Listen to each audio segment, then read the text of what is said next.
Can Yah or will Yah use deception or allow deception in order to bring about his will and his kingdom? Hi, this is Barry Phillips with 10-Minute Torah, day number 5, a Torah portion, Toldot. We go to Bereshit or Genesis chapter number 27, and we read a very questionable episode in the lives of the patriarchs. By his calculations, Rashi suggests that Yitzhak is some 123 years of age. Remember that Sarah, his mother, died at 127. Rashi says it was thought that normally a child would die within 5 years or so of a parent's death. So being close to mom's age at death, perhaps he thought he was going to die. Actually, he lived another 57 years, if Rashi is correct. But nevertheless, Yitzhak's health is failing, his eyes have grown dim, and he is perceiving that maybe death is just a short time away. What was Yitzhak thinking? Certainly he was aware that Esau, his favorite son, was not really a spiritual giant in the home. Was he blind, not only in his eyes, but also to Esau's character? Another question, was he unaware of the prophetic word that was given to his wife Rivkah while she was pregnant with these two sons? It may be so. Remember the fact that Abraham was told prior to Sarah that Sarah was to give him a son. When Yah shows up at the tent door and Sarah is hiding, Yah speaks and says, this time next year, Sarah's going to have a child. And she laughed. Was she unaware that her husband had previously received this information? It would seem so. So perhaps Rivkah hid these things in her heart and never really told her husband what was prophesied, that the younger would be greater than the elder, and that the elder son, Esau, would serve the younger. Lack of communication presents a problem here. And so we know the storyline. Yitzhak calls for his favorite dish to be brought to him of wild game. Esau's out hunting.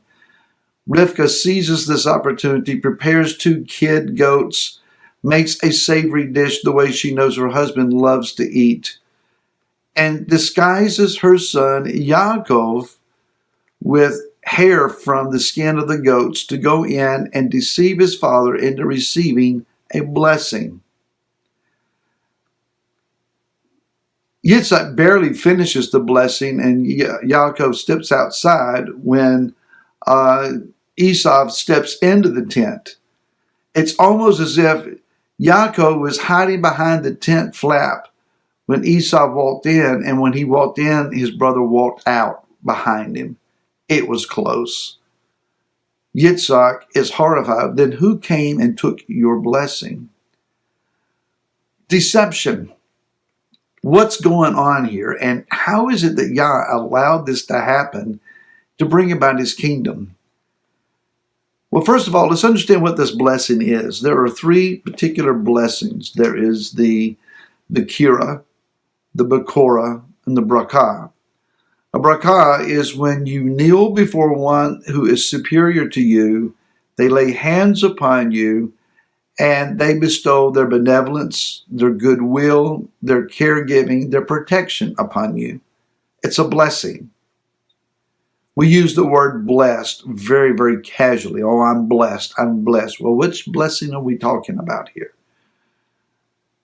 The Bakira is something that is very, very specific. It is a blessing that a father does not bestow upon his son. It is only bestowed by Yud-He Vav-He, and upon those that he calls. He, in particular, gave this blessing to Abraham, to Yitzhak, to Yaakov, and virtue of Yaakov's lineage, it falls upon Israel. The Bakira is the specific blessing of being the carriers of the seed the one who was promised to come all the way back in Bereshit of Genesis chapter number 3, you not only are the lineage carriers of the seed, but you are also the inheritors of Eretz Israel, the land. Zerah ve'haaretz, the seed and the land. Yah specifically, again, gives that blessing to these three men. What is left is the Bekorah. Bekorah is the double portion blessing of the firstborn. This is a significant blessing in that it elevates a son to the status of being the head of the family, operating in priestly function in behalf of his family as a Melchizedek-style priest, and they receive the preeminence, the prominence of the family lineage. It seems that Yitzhak was intending on giving that particular blessing to Esau, and Rivkah knew that that would be disastrous. Can you imagine Esau being your intercessor? It doesn't seem that we would gain a lot of benefit from that. So the word says that Yitzhak's eyes were too dim, that his eyes, Ain, were dim. Kaha, they were weak, they had grown dim, faint, they were darkened and restrained, failing to be faint, in order that he might see, the word ra'ah, that is to see, to inspect, to perceive, even to have a vision. So it would normally understand then that his ayn would reference his eyes, but the word ayn can also reference the idea of a fountain or a spiritual spring. So it may be that the Torah is suggesting to us that Yitzhak's preoccupation with dying had rendered his spiritual realm fountain, his ability to perceive and have vision in the Ruach had also now become limited and restrained, maybe failing properly to discern things in the Spirit. Let's consider this. After Mount Carmel's contest, Eliyahu Hanavi, Elijah the prophet, also prayed to die. And this weakened mindset and this frail understanding of things, he did not have proper prophetic revelation. It took a powerful encounter with the Most High for him to finally have his eyes opened to the reality of things.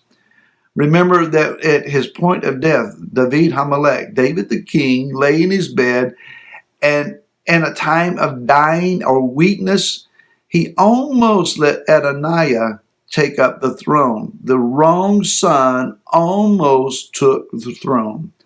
If it had not been for the intervention of Bathsheba, Solomon or Shlomo would have never been king. So let's understand then that if you and I are concerned about current world events, we must not be fleshly oriented, or else our vision will be clouded. If we are preoccupied with things of the flesh, we will not have proper spiritual insight or understanding. Therefore, we may be given the blessing in the wrong direction. We need to be very, very keen spiritually, so that our eyes can properly see what it is that Yah is trying to do. Now, also note from the book of Hebrews, chapter number 12, that Esau is characterized as a bitter root that causes many to stumble. He's referenced as one who whores, as profane. He's a sellout.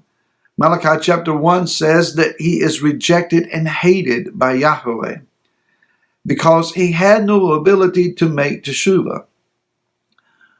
Why is it that Yah rejected Esau's repentance, even though he cried and wept bitterly?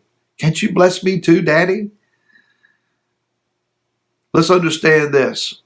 According to Rashi's timeline, about 15 years of age, Esau sold his birthright to his brother.